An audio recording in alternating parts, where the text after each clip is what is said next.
All right, two of the best guys, two of the best friends you'll find in Boston sports media, and now two of the best actors I found out because this is our second take of the intro. Because lo and behold, when you have the NBC Sports Boston's camera guys on, you're going to have some camera issues. But Glenn Gleason, fighting through it. Bill Moose Messina. I've been hyping this episode for weeks, so hopefully you are also two of the best guests we have here in the Pats Interference Podcast, brought to you by FanDuel, the exclusive wagering partner of the CLNS Media Network. And now, Moose, that I know what you're going to do, I'm just going to lay out for a proper camera guys intro.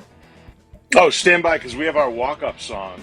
I don't know if you know, but we're contracted to. Hold on. This is our theme music. Excellent. Yep. Yeah. I mean, why should the players be the only ones that have walk-up music? Like, I think everybody should have walk-up songs in their life. Like, you know, you're walking into work, maybe you're just going into Dunkin' Donuts, whatever. Everybody should have a chance to have their own walk-up song. So as long as you're not like Peter Griffin with the tuba in Family Guy, the pom. Exactly. I love it. And I feel like there should be different walk-up songs for what we're doing, right? Like me coming on the podcast is different than kind of going into Gillette, right? Or Bill walking into a Wednesday morning presser is probably different than Belichick going out on a Sunday ready to call a game. Like it should be mixed up. Yeah. It's the Imperial March in Star Wars for those Wednesday pressers. They're literally, by the way, people don't realize, right? Andrew, I don't know if you've ever told this, but we're waiting for Bill to come into a press conference. The smoke comes, the door opens, stormtroopers come in, they shoot lasers at us, anything to just and then Bill just kind of gives us all that chokehold. You know, don't speak till I speak. Well, actually, then he knocks down all the microphones. Then he does that. Yeah. Look, I'm glad you're saying that, not me, because I've taken enough lasers in my direction from saying things about Bill like that have not gone so well this season. But hey, it's 3-11. We're here for some levity, though, some story time with you guys who have been on the sideline for years. As I heard it from Glenn, friends together since '99. Moose leaves at 2001 for Fox Sports. Then that melds together, and you guys reunite in 2009 at Comcast, New England Sports Network, whatever it was too long, and now you are NBC Sports Boston's camera guys, where you should find them on Twitter, Bill Belichick impersonations, Matt Patricia, one-on-ones. You just get a different glimpse at guys, especially players, kind of hanging out with you too, which, hell, you might get a different version of me here in this episode. So give them a follow. And I'm still thinking about that walk-up thing. I always had my answer when I'm at Fenway, pondering that, and I think it's Nelly, Here Comes the Boom. I don't think there could be a better song than that. But what are if you had individual walk-up songs for this podcast, what are you choosing? Is it the one we just played? Oh boy, I mean, I'm going to go back to my hockey background, and I'm probably going to do YYZ by Rush because it's instrumental and it's really gets you very adrenalized. Yeah. I would say just after all the weekend activities with Kansas City, I would probably go Taylor Swift, I'm the Problem, It's Me. That would be my walk-up. That would be my walk-up song. Yeah. Fitting. Yeah. Very good. Yeah. Mm-hmm. Well, your job in a different way is, I think, similar to the rest of ours, where you try to bring people places they cannot be and show them things that they cannot see. And you do this in a way that, look, there are 40 people out of practice, and we're all looking at Mac Jones's ankle last year, or why he's holding 2 footballs this year in the middle of a slump, and obviously getting benched. And I have to tell you, I'm so impressed with those details that you pick up on. In addition to the videos that become fun and show what kind of side of the players that, like I just mentioned, you guys seem to bring out when, again, 50 of us, 100 eyeballs out there watching the same thing, and you spot something different. So whether it's one of those moments or just in any of the years you've been on the sidelines at Gillette or the Garden or wherever you've been, can you just tell us each the last moment where you just go, I love my effing job so much? Hey, Moose, you take it away. Oh, well, so I had surgery. I was out for a while, and I've been to every single stadium except for one, Dallas. So every time the Patriots went there in the old stadium, the Red Sox were in playoffs, so Glenn and I, we were doing a playoff run and all that. So I had never been to the Cowboys Stadium. And as a kid, the Patriots were not good, right? People don't remember that. But before they weren't good now, and then they used to not be good. So it was the Cowboys, loved the Cowboys. So going to that stadium, I admitted I went out to the Star. I didn't TO it. Well, maybe I did a little bit, but you know what I mean? I did a little, this is awesome. That's what I was going to say, Andrew. Bucket list. I was doing other stuff, and it's funny because listen, we act like idiots, we just have fun, and it was just so funny to see him literally like a little kid with this big shit-eating grin on his face, like doing the selfie. I was like, man, that's one of those things where it's like, yeah, you know what? A lot of the stuff is a real grind, and you're away from your family, like you understand, but that was a thing where I was like, yeah, man, he's in his groove. And I'm not like a football lunatic like he is. Like, I'm a hockey guy.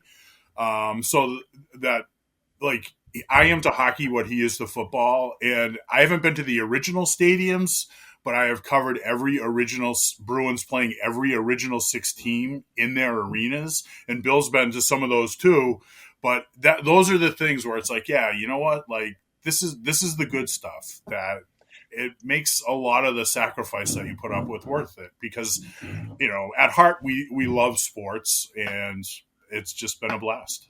What about when you went to Lake Placid and you gave somebody a ride? Yeah, that's a really good point. I forgot about that. Look at him. He's teeing me up. He's an old pro. These are old teammates. Yeah, go ahead. We were, the Bruins were playing the Canadians the year they won the Cup, and Rush was in town. So we had to leave Montreal and go to Lake Placid. And Giardi and I were driving around Lake Placid, and we saw Tim Thomas, and we're like, hey, man, what's up? And he's like, yeah, I need a ride. So we gave him a ride to the hotel in your rented minivan. Yeah, and it was like had all the Comcast Sportsnet stuff all over. It was like we called them clown cars when they were wrapped. Well, wait, set the scene though. What was Tim Thomas wearing? Was he obviously probably wasn't with all of his gear? Was this late at night? He literally had just got a haircut, and he had on like a flannel shirt, and he had on like an Elmer Fudd hat. I shit you not. We're like, hey, you want to ride? And he's like, yeah, sure. So we got in, and their hotel was up at the top of a mountain because it was in Lake Placid. And we drive by Claude Julien, and we're like, and because he was out walking and he was huffing and puffing. And sorry, they're doing some construction on my house. It's okay, bring them in. We'll have them in too. The construction guys. Yeah, very good. Who are you kidding? That's Belichick slamming at your door don't you say anything. So we see Claude, and he's huffing and puffing. And we're like, hey, you want us to pull over and give Claude a ride? And he just goes, no, man, I hate that guy. We're just but Mike and I were like, oh, ha, ha, ha, ha. And he's like, no, seriously. And it was just like, okay, man, we're just going to give you a ride. And that was the year they won the Cup, right? Yeah. And in the locker room in Vancouver, I saw him. I was like, hey, congratulations. And he just looks at me, and he looked at Mike Giardi too. And he goes, seriously, you guys giving me that ride helped save my legs so we could win. It's just that's probably not true, but thank you. Contributing to championships, that's what we do. Yeah. So hopefully you got to take the Stanley Cup around in that minivan just for a joyride for one day, because you helped Tim Thomas, who was outstanding in that playoff run. All right, so this will be mostly Patriot-centric, and I just figured it'd be best to set the scene, right? Of Glenn, you haven't shot as many games this year, but the schedule for a traditional 1 p.m. game like we had against Kansas City, how early you guys get to the stadium. I know Phil is doing stand-ups, Phil Perry of NBC Sports Boston, pre-game, post-game, because I filled in for him at that Dallas game. I work with you guys. And then what's it like afterward? How close are you? That's how I build this, is you guys get to be close to the sideline in a way that you see things that most people don't, even though sitting in the front row. Sure. Yeah, I mean... Well, the first thing we do is stop at Starbucks. Yeah. And sorry for the plug, but I love my pink drink. Glenn needs his coffee. You do not want to start the day with Glenn without his coffee or his wallet, but that's another story. We have to go back and call in Canadian Mounties. Story. Yeah, but so Glenn, you start, because Glenn is super.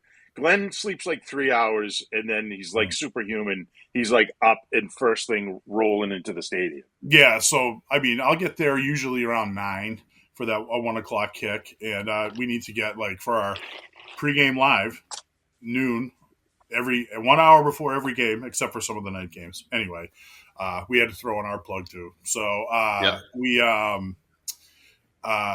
get some like shots of the stadium, like you see, like, oh, we're here at sunny Gillette, and I get some of those, a couple people tailgating, and then just I'll kind of go in at that point, and then it kind of becomes Moose's show after that. I make sure nothing weird is happening on the field, because that stuff on field doesn't start happening until about 11, but that's when Moose. You're talking like warm-ups, right? Because I'm there about the same time, maybe a little bit later, and I'm trying to think of what weird things have happened that maybe I missed. Even though I have a better view in the press box way high up, I should theoretically see everything. What's something weird that's happened? Well, I could tell you, so when we get there and we're shooting that pregame warm-up stuff, you can tell teams that are into the game sometimes or not. Like when the Chargers came to play the Patriots, it was raining. It was not nice. It was not good. And so, Keenan Allen came out and he literally had like his hands in his pants the entire time. And like, you could tell this dude is like not ready to play. And sure enough, like he dropped a pass early on. And, you see that from time to time. Teams come in with the elements, right? Like at Foxboro, especially. And they're just not really like ready for it, or they're not sure how to handle it. You know what I mean? Like it can make a difference. Like I can remember go back to what year was it? They played the Titans in the ice. It was freezing cold, right? Yeah. Oh yeah. So going back to 03, or are we talking Brady's last game? Yeah, it was like sorry. It was like 10 below with wind chill. Yeah. The Titans game you're talking Divisional about. round playoff game. This is Titans roll in. Start of the dynasty. So the Titans come out, and the field, everything is frozen. I mean, probably one of the coldest games I've ever done. And that's when that was still grass. Right. Yeah. That's right. Yeah. And so they come out. The Titans come out, and they've got like they all come out with like short shirts, and like 4 of them come out and they're all like baby oiled up, and they think that's gonna, I don't know, they're gonna somehow. That's Moose's move, by the way. Yeah, right. We were gonna get there. Yeah, baby oil. Glenn hits me with the baby oil. It's it's a thing. But so these guys come out like they're gonna intimidate Teddy Bruschi and Mike Vrabel and guys by coming out in their t-shirt and like letting everybody know they can't be messed with. Literally, they were out there not even 5 minutes. They ran over to the heaters on the sideline and were just like standing there trying to warm up, and took off and went back inside.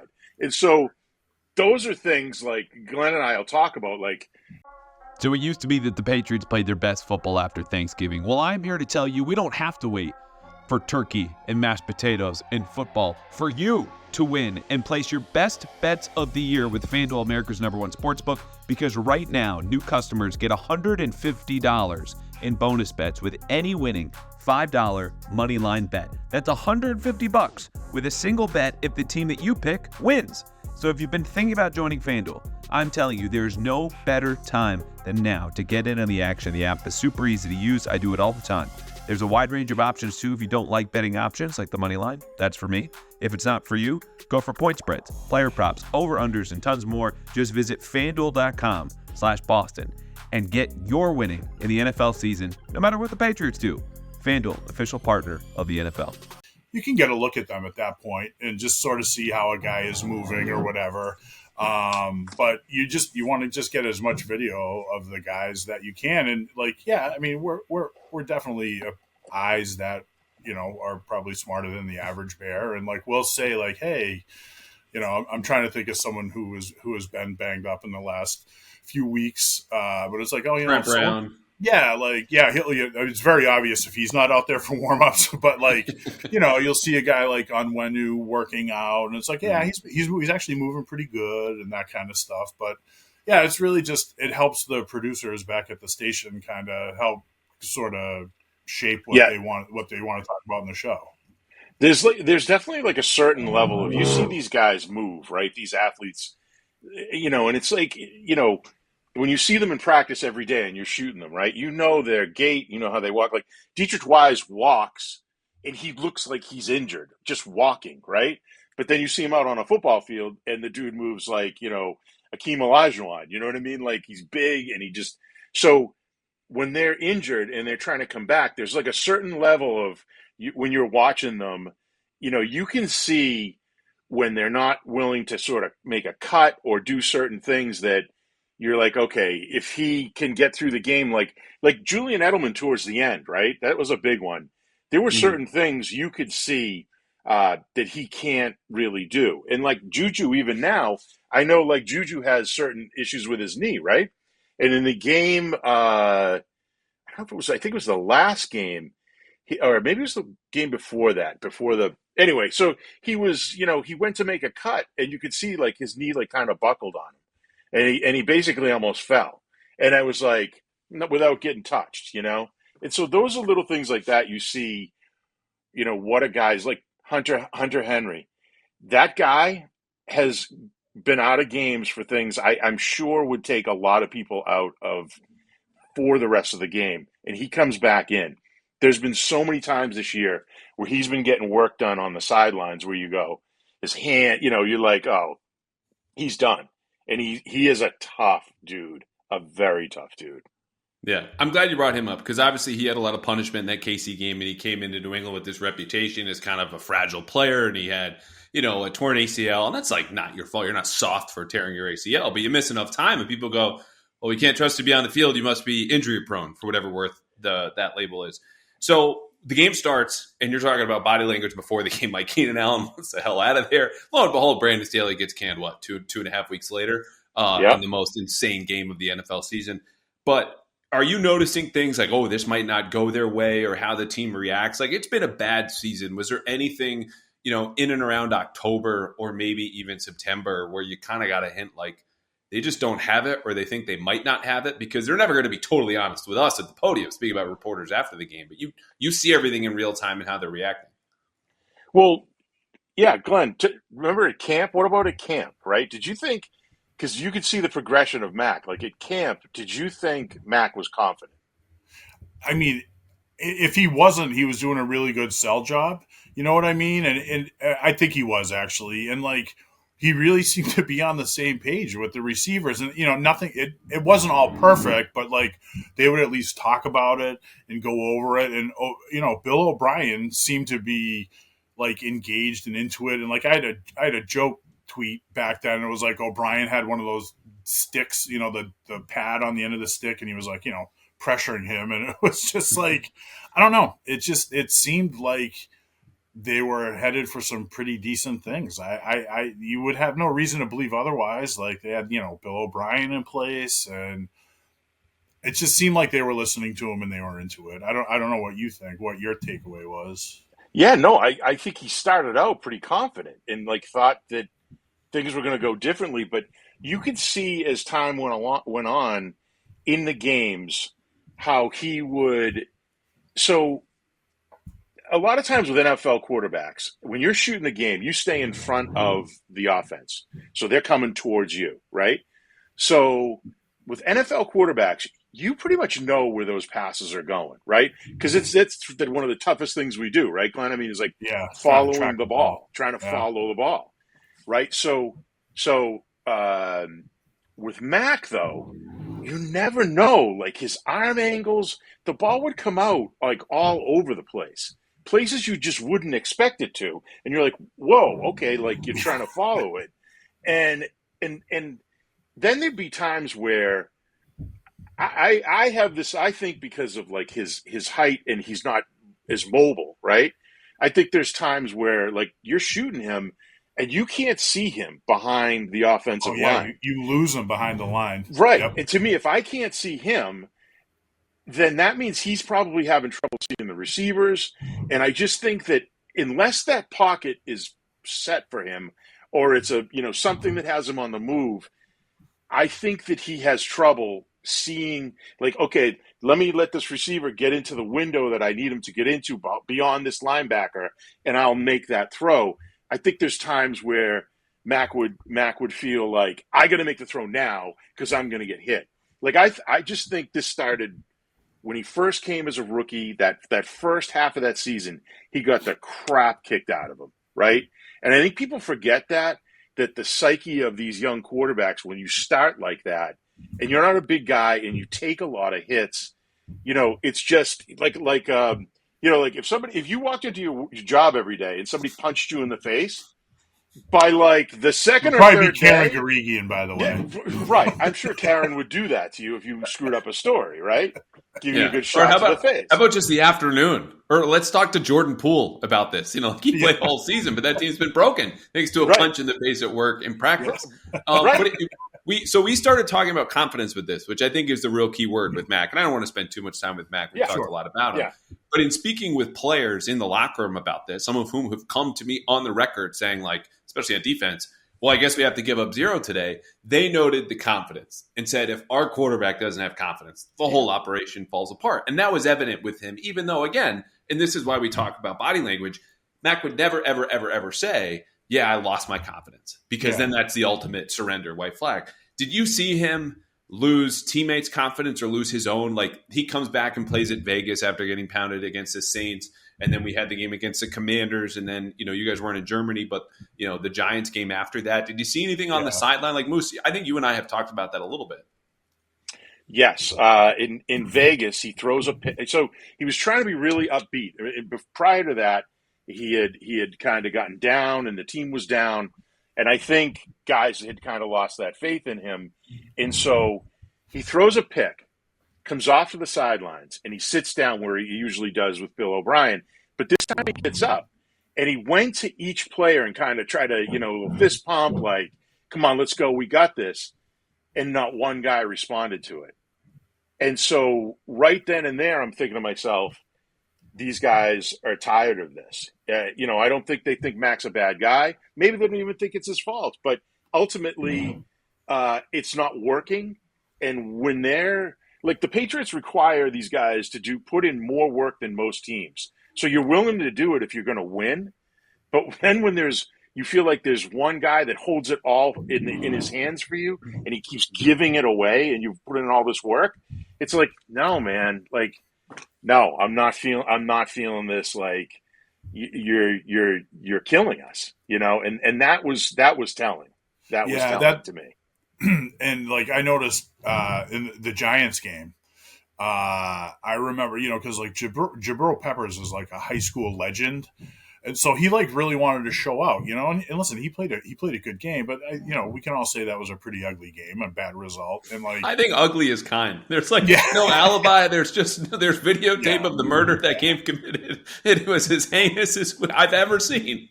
But like as I often do, I went to the wrong place to get into the locker room after the game to get the sound, and like.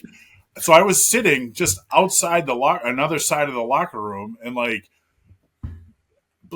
Peppers, I didn't have my camera. He doesn't really know who I am anyway, but like, he just came out and he was by himself in his full pads 5 minutes after the game. And he was just like shaking his head. And he's like, I can't believe it got this bad, and it's just like, and it's the thing Bill was talking about. It is like, it's not that like, Mac Jones is like a bad guy or like but it's just it really felt like you said, and I think Peppers may have said it in the locker room after that game, like, I mean, do we have to throw a shutout to even have a shot to win a game here? That's a paraphrase, but like, so yeah, it's been tough to watch because obviously it's a lot more fun when they're doing well, but yeah, it feels like that was kind of a thing where it was like, yeah, it might be time to make a change, Yeah, and it was. Bailey Zappi started ever since. But I don't want to talk anymore about Patriots quarterbacks. Let's go on the flip side. A lot of good sideline motivators here in Boston, some of whom you could say are out of their minds in those kind of moments. Kevin Garnett comes to mind. So having been around, Boston sports and shooting it now for 25 years, can you have a short list of the best sideline motivators? Bonus points if they're Patriots, but if they're not, we're just here for like the good stories and the stuff that, again, you guys see that most of us don't.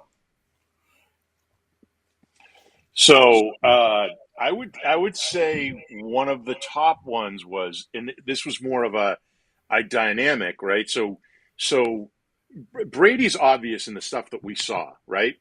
But there was a dynamic that would go on where he would come off and he would scream at the players, which we've seen. We've seen that video, right? But one time, and this is where the offensive line was different back then. So Brady, we were in Jacksonville. Brady goes down, the horrible start, and he's like, what the, blah, blah, blah, wake up, and so he goes and sits down, and you could just see Matt Light stewing. And he's like, that crew was a different crew, with Mankins and all those guys. And he gets up, and now he goes down to Brady and says, you get your head out of your ass. You get us going, blah, blah, blah. And like, you could tell the other guys were like, yeah, Matt, you tell him, So like, that was one of the funny, because those guys came up more with Brady, right? He wasn't like, oh, Tom Brady, like some of these guys were towards the end. So like Matt Light kind of speaking for everybody was kind of cool moment, right? Like an unexpected motivator. And they went out, they scored on that next series. And, who knew Matt Light would be like the guy that would like light that fire, Obviously, that's one of my surprise ones. Yeah. I mean, for me, just like the recent era stuff, like Matthew Judon, like he's a total high motor guy, and you will always see him over there. And he's not like a rah over the top crazy, but you can tell that those guys played really hard for him, and they listened to him because he is really good. And it wasn't like a head, slamming, headbutting guys and stuff like that. But he's a guy that they really I'm using the wrong tense now. They got behind him, and hopefully they will again when he comes back. But yeah, he's another guy who you can tell really just gets guys fired up and ready to play. I think an underrated one was Edelman, because he would say those little things to Brady, like we've seen the NFL clips, right? But his stuff even began during practice. I mean, you talk to any defensive player, they hated Julian Edelman practicing against him. Like, and that's not an exaggeration, right? Like, they thought he was a prick, right? Because that guy was like, he's that guy that things are going 3/4 speed and he's, hitting you in the mouth. And you're like, what the hell, dude? Like, you're my teammate. So his motivation would start during the week.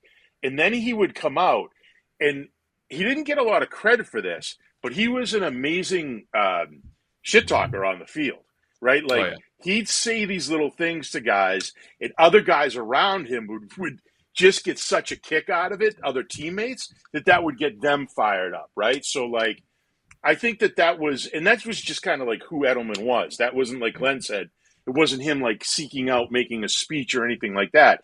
Guys can have the motivation in different ways, and he brought that edge that I think they definitely kind of lack now. And it was something that you just kind of need those guys like that, like a Marchand, right? For the Bruins, right? Like, yeah, very much like him in practice, Do you think they're missing one of those guys right now? I mean, they're obviously a team that's 3-11 is missing a whole lot, but I'm thinking now off the top of my head, Glenn, you mentioned Judon, hurt, gone. He's around, but he's like out of the picture, and that's how they would have it. Just a guy with a little more salt, like a little more FU. Like Peppers has brought that. But in that same Giants game you referenced, he's telling Saquon Barkley, you lucky we asked, man, because we're terrible. So I guess it's hard to have that, but I think back of those kind of small moments that just get you going when you need something. Like, this team falls behind and that's it. Like, or am I missing someone? I mean, you guys get to talk to players. Like, even Jonathan Jones has got a little more salt than maybe the rest of us know, but it's been hard to spot this year. I 100% agree, right? Like I think, and this is something Glenn and I have talked about, the offensive line, like, we love those guys, right? Yeah. And for years, they had an attitude. Like, I can remember, I'll go back again to, like, Matt Light, that crew. They're playing in Detroit against Ndamukong Suh. There's a couple other good defensive linemen for the Lions. But the Lions were really dirty, right?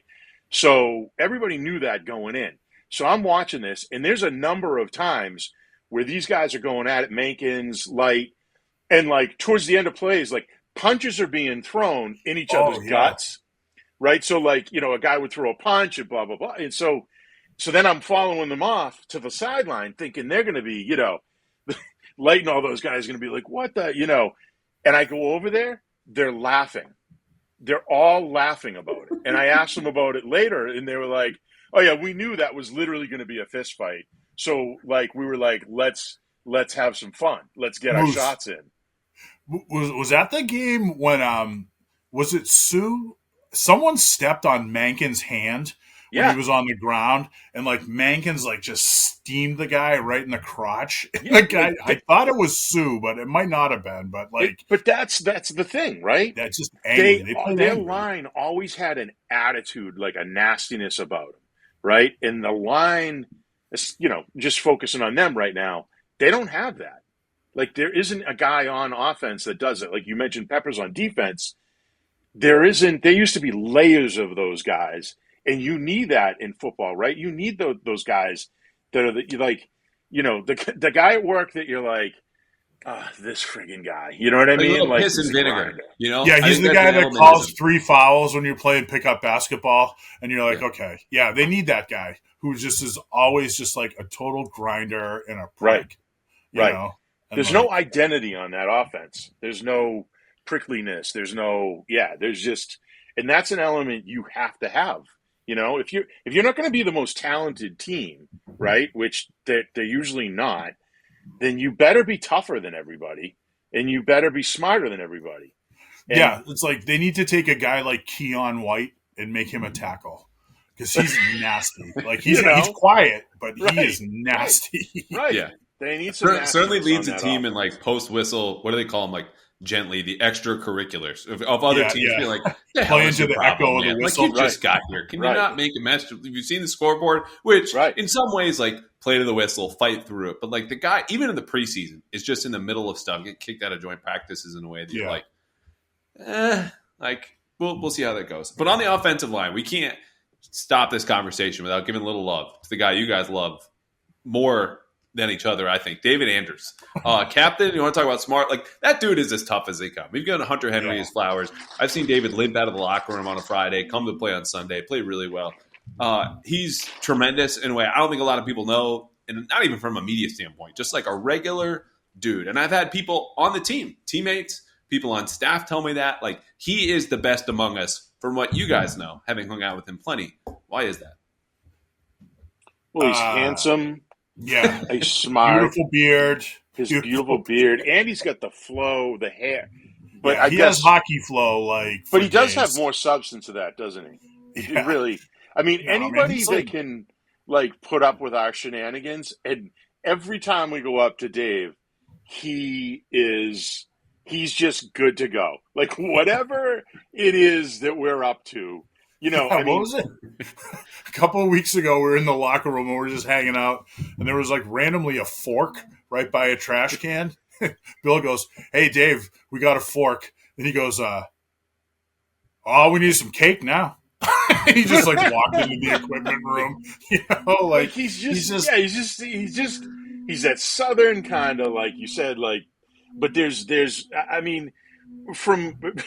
remember him explaining to us about the different touch from the quarterbacks, right? On his ass when he's hiking the ball. Yeah, because we asked him, we're like, you have a weird job just in terms of what happens. Like you have a man's hand in your undercarriage, probably 90% of your job. Like, what's that about? And he broke down how Brady's hands were different, and then who was the backup? It was Hoyer. Hoyer, yeah. Yeah, Hoyer was one of them, yeah. He openly talked about if his ass was sweaty, Brady made him wear a towel. Yeah. Well, I'm so glad you said that, because you remember Nick Underhill? I mean, he covered the team back, second part of the dynasty. He was back here for 19, wrote for The Athletic. Yeah. He wrote a story that was probably the most read of any story any of us wrote that season. And it was about swamp ass. And I remember him going up to Brady, who was did his media availability, would say hello in the locker room, was very nice, but no one really talked to. He was Tom Brady. He was Moose, as you described, he was God Tom Brady as opposed to just teammate or guy that you covered. Yeah. And Nick goes up and says, "Hey, Tom, I'm Nick. I'm doing a story. It's about swamp ass." You got Brady on the record. He got David, and it was all the things that he needed to do to get around the swamp ass, playing in Miami, the extra towels. How deep did your conversations go with David about that? Because we can laugh, and he had so many synonyms in this story, which I think about way more than I should, at least once a week. He called it a little extra butter. When you're doing Miami, trying to get that off. How long did your conversation go? It sounds like you could have been quoted in this same story. Yeah, no, he described how the layers tucked the towel in, but part of it had to be out so that when Brady's hand would go in there, it would be up against the towel and not the sweaty buttocks. Yeah, and some of it was like in the pants. Like, it's a whole routine. And like when Tom Brady tells you what to do, you listen. You know, a lot of powder involved, a lot of things, a lot of ins and outs. Yeah, what have yous. Right, exactly. And I think the thing about Dave that's like, so like he's a tough dude, as tough as they come, right? Yeah. Like you said, injured, the whole thing. But then the charity work that he does. So we go to the Patriots host some sick kids at the stadium, and they're all there as during Halloween. So Mac Jones shows up in a Buzz Lightyear costume, right? And then all of a sudden, so does Dave Andrews shows up like Buzz Lightyear, right? So you're looking and his beard is like coming out of, and his hair and like everything's just coming out of the front of the Buzz Lightyear. Yeah, because it was one of the store-bought ones, Yeah, it just was so wrong. And I can remember like, saying to Matt Slater, I'm like, what do we got going on here? He goes, we were just dying because we were like looking at him going, he's the Buzz Lightyear in the future. So like in the future, that's him. That's what Mac Jones grows up to be, is like Dave Andrews, And I ask Andrews, like, what's with the costume? And like classic Dave, he's like, well, it's my kid's favorite character, so I had to do it, right? So like the guy's just so grounded, like that's what you appreciate about him. He would have fit into any of those old offensive lines, like in a second. Yeah, like another one of my favorite stories about him, it was that game that they lost. Remember the game they lost in Miami where, like, they had the lateral, the miracle in Miami, all the laterals, 18. And, like, Gronk missed the tackle. And, like, I mean, it was like a morgue in that locker room after the game. And Brady's daughter was in there. And, like, she was this just super cute little girl, high squeaky voice. And she goes up to him, and she's like, hey, what's your name? And he just goes, Dave. She's like, oh, hi. And he's like, hi. And she goes, Gronk is my favorite player. I'm going to sit next to him on the plane. And, like, Andrew's like, he could have taken it a million different ways. And he's just like, okay, great. Have a good time. It was nice to meet you. And she goes, bye, Dave. And just, like, walks away. It was just like, I mean, talk about a guy who just gets it, and he's very appreciative. And, what he says, like, his uncle is Dan Reeves, not his like, technical uncle, but, like, he grew up in it and he gets it, and he treats people with respect, And that's. I have to say one thing, okay, that's bugged me like since the end of last year, right? Is that why does Dave Andrews keep being the first guy out at the podium to talk? The guy gets the first wave of all of our questions that he's a pro. Like, he's a pro. And this is not, to just continue the love fest for David Andrews for the sake of it, or you guys are friends with him, or he's been very good to me. That's just a fact. I mean, the guy has taken pointed questions from me and others, just being like, how come you can't score 10 points? Or the messaging has been this from Bill. Why do you continue to stand by him? Which isn't to try to get an answer out of him. It's just to ask the questions that I'm thinking of, figuring the fan at home is thinking of. And so he's there first. Like, there is a part of him, because he said this, it just wants to get out of the way. But he's a captain. Right. He's on an offense that's at fault. And he says, look, I get to do this. It's a privilege. I work hard. I might as well stand by my team. And I think Dan Reeves even said something to him about why you do it. Because Steve Buckley of The Athletic wrote a story answering the question he just asked. Why the hell does he do this? But being first is not just the first player. He goes before Belichick and goes out there. And I think that's a lot of respect and a lot of guts and a lot of admiration I think he has to go out there first and speak for the team, even if folks at home go, or people next to him go, why is David Andrews talking? And this wasn't like his fault. He was the center. Yeah. But he feels that obligation, and he fulfills it every damn week. Yeah, it's like watching, like, the first wave hit the beach at Normandy. Like, you're just like, oh, I just don't want to watch this. Like, week after week, and I just, that bugs me a little bit. It's like, I just think Bill should be the first guy. The head coach should be the first guy out there. Because, it's just, to me, that's just the way it should be. But, Yeah. All right, let's circle back to the sideline. We had the best motivators, guys that reach you, just a couple of words, they got you ready to run through a brick wall or go pound the Dolphins, the Jaguars, or whomever. Of course, there are coaches and players who are not as talented, not as wordsmith, like a Julian Edelman or a Matt Leiter or a Tom Brady, without like outing someone in a way that's terribly negative. But we'll just put it this way. So-and-so is not going to be a motivational speaker when their time in football ends. Is there anyone who you just look and go, maybe a little less is more?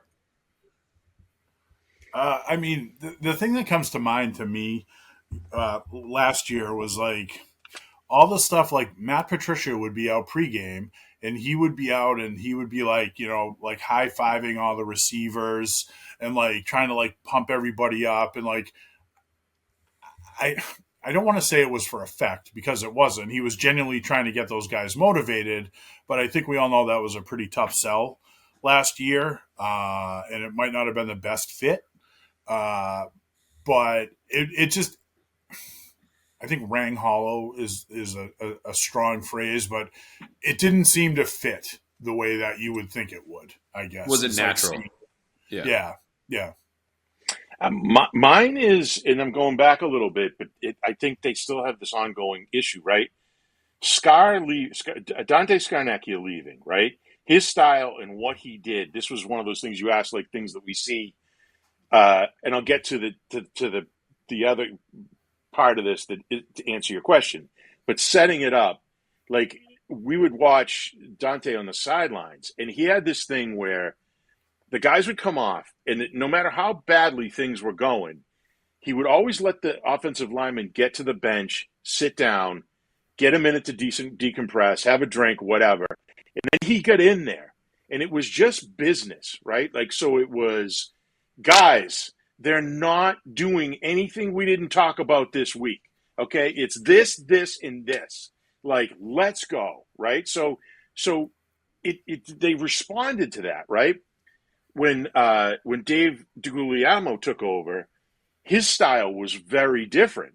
So guys weren't even off the field. He was already right there in their face, kind of letting them know what they screwed up. And you could see the guys were just, they were tuning him out. Like there was no focusing on that. And so like maybe coming from Scar, it was, I mean, who could live up to that, right?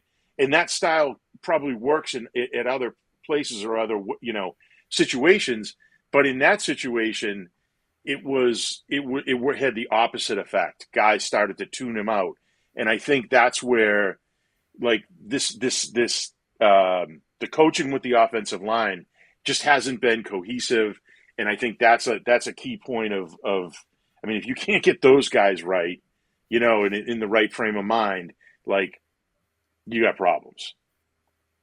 Yeah, Googe was here, 13 and 14, or I think 14 and 15. Yeah, it was 14, 15, and then Scar came back. And I think it's a good parallel. Part of it, like, the guy's a living legend, but there's also an element of you're going to receive the energy that you put out there, you know, especially in the heat of battle. Like, if you want people to stay even-keeled, stay effing even-keeled. You know, if not, then you're going to get that kind of up-and-down response. And if it's not motivating inherently to those guys, it's kind of in-your-face screaming, which they're pros. That was a veteran line that he had. Then they're going to, like you said, kind of tune you out. Yeah. No doubt. And I think that, you know, these guys are like the alphas of the alphas, right? Mm-hmm. Like think about the best high school player you ever played with, or college, the best college player, you know, and these guys are so much better than that guy, right? And so these guys come up, they are the alphas, right? And like, I'll give it just across sports for a minute. Like Paul Pierce was not a great leader, right? So he was a great player, but then when Kevin Garnett came, he did all those captain things that you wanted a captain to do. Like he set the tone, he let guys know, which then allowed like Paul Pierce to stop trying to be, you know, like this vocal leader that he really wasn't, and let him fit in the spot that he's supposed to be, right? So like. Right. I think that goes like kind of to like team building, right? Like if you build the right team and you have the right players, guys fit in, get in, you know, and can make their impact those ways. So that you don't have to have guys kind of forcing that role when it's really not their role. Yeah. David Andrews taken out of this conversation, but really quickly, who would make the best cameraman on the team right now? I think Dietrich. Dietrich. He actually did it last year. He took a camera from Nick Sapienza from Channel 7, and he's genuinely a curious guy. And like, hey, how does this work? And he was like looking through the viewfinder and really doing it. And he's like, he's got the right temperament to do it too. Super nice guy, and like he's one of us. He's honorary, and he's got the height. The height helps when you're a camera guy. Yeah, you got to get over. I don't know, all these writer types, you know what I mean? Yeah. I don't know. A bunch of losers up front. You ink-stained wretches. They're there with their phones and with their little iPhones. Yeah. Right. So let me ask you this, right? Yeah. Do you feel now the pressure to be a camera guy?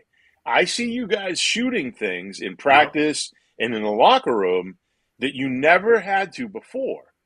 So because of social media, do you feel a different pressure to cover the team differently than you had in the past? Yeah, I don't think it's actively on my mind, but if you look at, I think, how the best content or the content with the most engagement is consumed, it's all small videos. It could be Twitter, obviously Instagram Reels, TikTok, like that does the best because you don't have to write out, here's everything I saw. Just show them the video. Now, I am also self-aware enough to go, I suck at the camera part. So like I can have it through the binoculars and then people go, oh, did you shoot that with your iPotato 4? Like, yes, I did. My phone is old. It's purple. I didn't choose for either of those things, but I didn't really want to drop $1,000 on a new phone. So it's purple and it's like 4 years old. Mark Daniels is excellent at this. Matt Sly, I mean, mostly just the pictures. But yeah, I think it's always best to shoot. Though the rules have changed a little bit in the locker room, right? Where like you need to be very, very tight with that shot because obviously guys are walking around naked behind, like you don't want to get any of that, but they've cracked down in a way that's like, even you would think safe shots kind of at an angle. They're like, oh, no. So I just, I do it when I can while understanding this is best for me and for everyone, but I'm not going to be like filling in for you guys anytime. Like I might have Phil get sick and is not in Dallas. Yeah. Well, it's changed, right? So things have changed. Like for us, when we do our camera guy interviews, they like us to use the phone. They feel like it's just more natural looking, right? And talking to, so at each game, the NFL has their own shooters, right? That are on the sidelines for social media. They have NFL Films, which is legit, right? But then they have these guys that are just there with their cell phones, right? You have a rivalry with them? Thing is there anything heated here? Well, it's heated, but it's just sort of like, you don't really worry about them because they're really not getting the same stuff you are. Their stuff is different. But the reality is, like, things have changed, right? So even though what we're shooting with our cameras is a much better shot, right? There's something about people like right now like to consume something that looks like they shot it themselves with their phone, right? So like you look at that Tyreek Hill, right? When he took the phone from when he did the NFL flip, guy, right? And did the flip and that whole thing. And it's like, you know, that's kind of what these guys are much more aware of social media. And I think, I don't know if you agree, Andrew, but like, I think these guys are way more comfortable talking on camera because they're coming up with that. Whereas like other guys it used to be like really awkward. Now, when you're a Patriot, you don't want to say too much, but you know, I've noticed these guys seem more comfortable. I don't know if you and Glenn agree. Yeah, and it's funny because like we're old, and it's like, you know, you see they don't shoot it in landscape, they shoot it in portrait now, and like when you were shooting like the Kelsey stuff on Sunday, right? But like all those arrivals, they were, and I'm going to call them kids because they were probably under 30, but I mean, they were like squatted down low and like shooting with their phone, walking backwards. And it's like, man, these kids are kind of eating our lunch because they can turn it around like that, you know, like not eating our lunch strong, but like they can turn it around. But like the stuff that looks really good, the high quality stuff, like we have to feed it in, they have to cut it. So there is a level of immediacy to it, but I like to think that sort of the experienced eyes that we have make the difference, that it can make people notice something that maybe they wouldn't otherwise. Yeah, I mean, you have my attention, and it's my job to notice as much, if not more, than you. And so, like, when I appreciate things at practice, even when I'm there, I'll be like, shit, how did I miss that? Not to mention, and this is like very inside baseball, and we'll go into two more things quickly and get out of here. You guys were not in Germany. There was some freelance videographer, certainly not as handsome, was not as funny, didn't know anything about football, let alone, that I had to direct because, the folks in NBC asked me, like, can you just hold the microphone in the locker room and point him around? He was a very nice guy. I'll give him that. But I was like, oh my God, I have to think about where he's standing and the positioning relative to everyone else and like need to have the camera up high. Like I was stressed out in a locker room in an environment that I've become very accustomed and comfortable in and where to go after the game and how to navigate around guys. But then thinking of someone else who's lugging this camera in addition to the mic and they need to be front and center and needs to be angled a certain way, I was like, wow, this is a lot. So I think you're right. There's a lot to it, like social media component or not, or those young bums. Who actually that NFL? Do you see that NFL camera guy you mentioned who lost his phone to Tyreek Hill? Was a longtime personal videographer of Tyreek Hill's, and then the NFL kicked him out because they said, "Oh, well, that was your fault." Like it was planned. They felt like it was planned. He had done a couple things with them, but that's what you're getting now. So players have their own personal camera guys, and so some of the teams, like in the NBA, especially, like Jason Tatum has a guy. And he does a good job with his stuff. And so Jason's really comfortable with him and has him follow. So, like, we're sitting there trying to get these arrivals. And the first time he showed up, he was in everybody's shot because he's following Tatum like Tatum asked him to. So then the next thing you know, he's working for the Celtics, right? So, like, there's a whole nother layer where the players now are realizing we can have our own – we can put out the image and what people want to see ourselves. They're branding themselves, and they do a great job of it. It's a new for sure. So two more things. The first one, I want to talk about the weather games because you brought up the two that come to mind. Is like any Miami game, you're just down there sweating your balls off. You guys have to hang in there. And then the Titans game, which is the polar opposite of that. You can take this in whatever direction you want. The most uncomfortable you've been, the site, the time, the location. I don't want to hear a whole lot about a little extra butter, but if you want to walk up to that line and then back away, you can do that. Like, because, the games that are uncomfortable for me, it's a walk from my car up to the press box. That's nothing. Okay. You guys are in it in the same way that the guys are. Granted, you're not running around at full speed and going into basically car accidents for 60 times or however many plays that they have, but you get the point. Like, what was that game? Worst weather game you had? Yeah. So I would say one of the so I'll give you the two extremes for me personally. So like the cold weather, that doesn't bother me as much, but what gets me is you're running around, so you start sweating. So now like you throw your stuff on, you go outside, and you're cold underneath because you've been running around, but now it's freezing cold outside, right? So you got to find ways to like deal with that. But then the other piece is you have to have your hands be able to touch these small parts on the camera while you're shooting. So your gloves need to they can't be too thick, right? But then they're not warm and you're touching metal half the time, right? So like we developed these different ways. Like we put the the skinny toe warmers in our gloves, right? So now it doesn't get in the way, but it keeps your hand warm. And I actually talked to Bailey Zappi about this because he doesn't wear the pouch. Like Brady used to load up with the pouch and he put all the heaters in there and then he just have his hand in there to the last minute, take it out, and he was good to go, right? So I said to Bailey, I'm like, how come you're not wearing the pouch, And he's like, I'm like, don't you know Brady used to do that? Do they tell you these things? He's like, nah, you know what? It bugs me because I think people are going to be able to tackle me because they attach it to your belt. So he thinks he'd get pulled down by it. Yeah. So I told him about the toe warmers in the glove, and he's like, I'm going to try that at practice this week. So, there's just similar things you deal with. But I would say on the flip side, the worst experience. Wait, sorry, I just have to pause there. Was this Bailey Zappi tried this last week, or he's going to try it this upcoming week? So he was last week when it was really cold.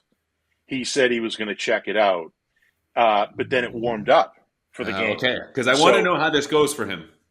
Yeah, I don't know. I said keep me posted, and I don't know. I don't think he ended up having to do it because it had actually warmed up enough. All right. And Sorry to interrupt. So we'll see. Yeah, we'll see if it works out eventually. But to answer your question, the worst, Glenn will remember this from mine. Yeah. We were in Jacksonville, and it yeah. was 114 degrees on the field, no wind, no movement of air of any kind. There's no shade in that stadium. Okay, there's no shade, and I sweat getting out of my car. Okay, so like I'm sweating anyway. I was dying. So at halftime, I go into this hallway. Glenn comes down. He brings me waters. He's like, what do you need? And there were these bags of ice that people had left, like concessions. I took one of the bags. I put it on my head, and it literally melted the ice. and I literally was like, I don't know if I'm making it back out there for the second half, you know? But I put some ice in the towel, put it on my neck, and went back out because like there's no other choice, you know? Yeah, mine, like, it was last year, the Buffalo game. Buffalo. I think it was like the second to last game of the season. It was so cold. Thank God it wasn't windy, but like I froze. I was like an icicle, and I got back, and I had enough gear on, but like I just got back to the hotel, and I sat in a hot shower for like 45 minutes. I couldn't get warm. It was so weird because usually it's not that bad, but it was just a different kind of cold. Like I hadn't felt it like that. I went up to Niagara Falls to get some scenics, and like I was wearing sneakers, and like my feet froze. And that's when it was sunny. I was like, this is going to be a bad day. That was the coldest I've ever been. So this would have been a finale last year, like opening kickoff return for a touchdown? Yeah, that one, okay. Yeah. Because the other one I would have thought was the Monday night game when they won in that windstorm and ran the ball 10 times. I wasn't at that one. He was. Yeah, was the one game that my dad was like, hey, I'll come out for that. I'll drive on my own. It's a big game. It's going to be a lot of fun. Like, hung out with him for that weekend, and they got a good seat to see nothing because they won 14-10, threw the ball 3 times. I was like, well, they won. Have a nice ride back. But it was just like, how are you playing in an actual windstorm game? And Moose, you were there. Yeah. But Buffalo. By the way, Glenn, I know your favorite part of Buffalo though is the sex toys that get thrown on the field, right? Yes, that's always. Glenn's the one throwing them, so he knows. I can't believe I can sneak them in. That's the crazy part. That's crazy. It's crazy, right through the X-ray machine. You know what I mean? He always tells them they're toothbrushes. You know, don't worry about it. Damnedest thing. Yeah. But no, so like that game was. See, it wasn't as hard for us because you learn how to dress for that stuff. But I'll never forget walking up to the stadium. I looked up, and it looked like a scene from Game of Thrones. Like there were these lights, and it's up because that stadium's up on a hill, and the snow was literally swirling, right? So they go in, and it had stopped. And so I'm just kind of getting my stuff ready to get those early bus, like the Patriots come on the early bus, right? And so the special teams guys, the kickers, guys will come out just to see what's going on. As they start to walk out, it literally becomes a whiteout, and you couldn't see in front of you. But then all of a sudden, the wind started like in circles. Usually it's like one direction, but the difference in that game was it was like going in a circle. And I remember the kickers came out, kicked one. The punter kicked one. It went straight up and backwards and landed behind him. And that's not an exaggeration. Yeah. Other guys came out and threw. And I remember Josh Allen came out, who has a cannon, right? He threw a pass, and it literally went like this. Like it went towards the sidelines and landed on the sidelines. And I'm like, if that dude can't throw right now, it's going to be a bad day. So, yeah, I would say for the players, that was probably a bad situation. All right. So we end, and this is going to be a standalone episode, not combining with a preview of Sunday's game against the Broncos, with a wild card. Just random thought, something we haven't covered yet about the game or any past story, something we haven't hit that you think the folks should know, because this has been awesome. Covered a lot of ground. What's the wild card? What do you got, Glenn? I think it's the interview that we did with Gronk. Okay, yeah. That was just... The camera guys in Gronk. Stacey James was very worried. Moose brought like a little pony, like a little plastic pony about that big, and Gronk rode it and was like making whinnying sounds. And is your daughter's bike helmet with the unicorn horn on it? It was a helmet shaped like a rainbow unicorn hat. And he puts the helmet on, and he calls the horse Cinnamon. It's Cinnamon, and he says, he's like, and we're like, because he had just bought that horse, right? He was a part owner of a horse, and we're like, Gronk, we got a horse for you, like. We want you to go in on it with us, right? And I, just held up this little toy, and he's like, he's like, that's great. And he was like, it's Cinnamon. He was just always game. Literally, we would do stuff with him, and he would be like, "Hey, do you guys want to do anything else?" Yeah. And Stacey James would be in the back, just the PR, Patriots PR, Stacey James. I mean, Stacey's face was so red. When he was doing it, because we also asked him about his horse. We were like, "Hey, what's your horse? What's the deal with this horse?" And he's like, "Oh, let me tell you, this is a good horse." He's like, "It's big," and he's like, "And I've checked every part of that horse." He goes, "And I mean, you know what I mean." Waiting for that, yeah. Gronk was just the best. He was awesome. He was awesome to deal with. 69 miles an hour. Yeah. We made up a list of what are the names of actual horses, and one of them was we said it was Summer of '69. And we asked him, and he goes, "Really?" We were like, "No, that's the fake one." I'll give you another good so this was just camera guys shenanigans. So when the Red Sox were playing the Dodgers for the World Series, they play in, and we were both huge Ozark fans. Okay, so we had seen Jason Bateman. He would sit behind home plate in this section of its own, similar to Fenway, where he would sit fairly up front, right? So we're like, oh man, we gotta talk to Bateman. And this is one of the things we love about these events. We've talked to Kevin Hart, all these different guys. Will Ferrell, right? So we just try to get moments with them, right, and catch them in a different element, right? So we have to make a plan, which this is it's like watching Abbott and Costello. We're like, yeah, all right, it was not, yeah, right. Remember the plan to go into the. We were like, we'll sneak in really early and get into that section and act like we're just hanging out as fans, like we're supposed to be there, right? So Bateman comes in eventually, and he comes in with a buddy, and he's walking down towards his seat. And they're like, hey, Jason, I'm Moose. This is Glenn. We're the camera guys, NBC Sports Boston. Blah blah blah. I know you're a Dodgers fan. We talk a little baseball with us, and he's like, "Oh, geez, guys." He's like, "You know what? Yeah, when I come to the games, I'm just a fan. I just like to be a fan. Enjoy it. Yeah, just enjoy it, and yeah, and we're like, all right, we're huge Ozark fans, and we just love the show, and we were just dying to talk to you." And he's like, so you guys are he goes like, you guys, so these are he starts telling us about the cameras they use for the show. And I go, oh yeah, right. Look, those are the red. Oh, yeah, we use Aries too. Yeah, sure. Right. We're the blah blah blah. We use the blah blah blah. I'm like, because we're camera guys, and he's like, I know you said that. Right. And so the next thing you know, he's like, so guys, how do you like LA? What do you think? Who's this guy pitching for the Red Sox tonight? I think it was Rodriguez, right? He's like, yeah. What's the breakdown? What's this guy like? Are you enjoying yourselves? You guys should go to this spot, whatever. And then at the end, he's like, all right, guys, it was good hanging out with you. I'll talk to you. He walked away. And I looked at Glenn and I go, did we get turned down or not? Yeah. That Jason Bateman character that you see in the movies, Jason Bateman does. We had no idea. Totally pulled a Michael Bluth on us and just showed us the door. He called us assholes, but made us laugh. You know what I mean? Right. Very smooth.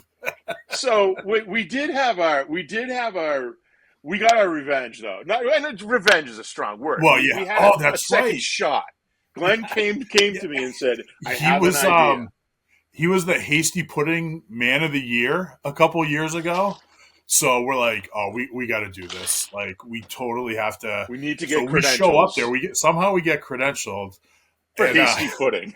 What is Hasty Pudding though? Like, I know I've heard the term. It's the thing at Harvard. It's like their comedy troupe. Oh, okay. And they put on shows and stuff, and they always award a Woman of the Year and the Man of the Year. And like the Man of the Year goes in drag, and he's in a parade, and they drive him around like Harvard Square and like around Cambridge, and it's actually a pretty cool thing, and it's very prestigious. Yeah, it's like a prestigious thing, And yeah. Like, so we got credentialed for it. Yeah, they have a reception, and they take a couple questions, and so like we stand up, and I'm like, hey, Jason, Glenn, and Moose, the camera guys, you might remember us from the World Series, and he just kind of looks in, and he goes, oh, yeah. Hey, guys, how you doing? We were just like, yeah, so you guys kind of lucked out when you won that World Series, huh? And he really wanted to answer and go back and forth. And we were like, oh, yeah, and congratulations on getting Mookie Betts. And then, like, one of the Harvard moderator kids was like, okay, that's enough. Thank you. Okay, we're moving on. I said, oh, we still haven't gotten those offers to become camera guys for Ozark. And he's like, did I promise you guys that? He's like, oh, yeah, okay, well, we'll definitely, I'll have my people reach out to your people. And then this one, the Harvard guy cut him off again. He's like, okay, let's anybody else with another question? Does anybody else have a question? Anybody else with another question? But we got our time with him. We got our quarry. Yeah. I love that. I can't wait for round 3. Like this is going to be a perfect dismount whenever you see him next. Go to a Rams game or if the Smartless podcast comes back on tour, there's a chance. Right. Celtics Lakers. Celtics Lakers. Oh yeah. Christmas Day coming up. Right. Yeah. He does like to sit courtside. Yeah. You guys go courtside. Oh yeah. We I mean, I don't know if you've ever seen the camera guys. We used to do some animated ones, and so one of our favorites was the Dustin Pedroia one. Oh God! What year was it, Glenn? It was 08. 08 in Anaheim. In Anaheim. Yeah. Yep. So the game starts, and we're like, where do we go to sit? And the usher was like, oh, right this way, gentlemen. And he takes us down to the front row, first baseline. Like right behind the photo pit. Yeah. Incredible seats. Yeah. We're like, okay. Yeah. Act like we belong here. Yeah. Oh, waiter, garçon. We're like, can we get one of those drinks with an umbrella in it, please? So we're sitting there like eating popcorn. Like, this is amazing, right? And they're getting there. They are just getting their heads knocked in. Smoked. It was like 11-2 or something. Smoked. So somebody had just hit a home run. He's rounding the bases. Torrey Hunter. There you go. And all of a sudden, like, you could just see Pedroia just kind of like doing like one of these, like, and he looks over and whatever, and we're like, oh, Pedroia looks pissed, huh? And we're like, yeah. So the next day, they have their workout. We're sitting in the dugout, and he comes. Remember, Glenn? He comes like he always did. He comes flying out the dugout steps to go do his workout. Full uniform at like 8 a.m. And he just like stops. Like he was in like a dead sprint. He stops and he looks over at us like this. And he goes, yeah. So I watched Torrey Hunter crush a bomb. And I look over and I see you two assholes in the front row. That didn't make it any better. And he just like runs out and starts doing and he goes, and then he stops again and he goes, do you guys even work? Like, what are you doing? What are you doing? And it really was, you don't even try to answer him. You're just like, I know, Dustin. I know. Yeah, so, you're right. You're right, Dustin. Laser show. Oh, the best. Look, I wanted to just have story time. And the fact that I think we got in all 4 major sports in Boston. Jason Bateman made an appearance. Yeah. Somehow the David Andrews love only lasted 10 minutes. Odds were on FanDuel that it would have gone much higher. This was awesome. I don't know if I'm going to the owners' meetings or if you guys are going to, but we will do this again here coming up one more time. Oh, that would be awesome, Andrew. Because this has been fantastic. This has been one of the best episodes. Thank you so much. It was a blast. We have between us, we have about 50 years of stories, so we always like story time. And a fistful of head hair. Yeah, fair enough. We all have the very, very same handsome haircut. This has definitely been the most handsome episode that I've had here. Yeah. Excellent. All right, Bill, Glenn, it's been fantastic. I will see you tomorrow bright and early for Bill choking us from 9 o'clock availability. Walking in, stormtroopers and everything. Thank you, sirs. All right, man. Thanks, Andrew. Thank you, Andrew.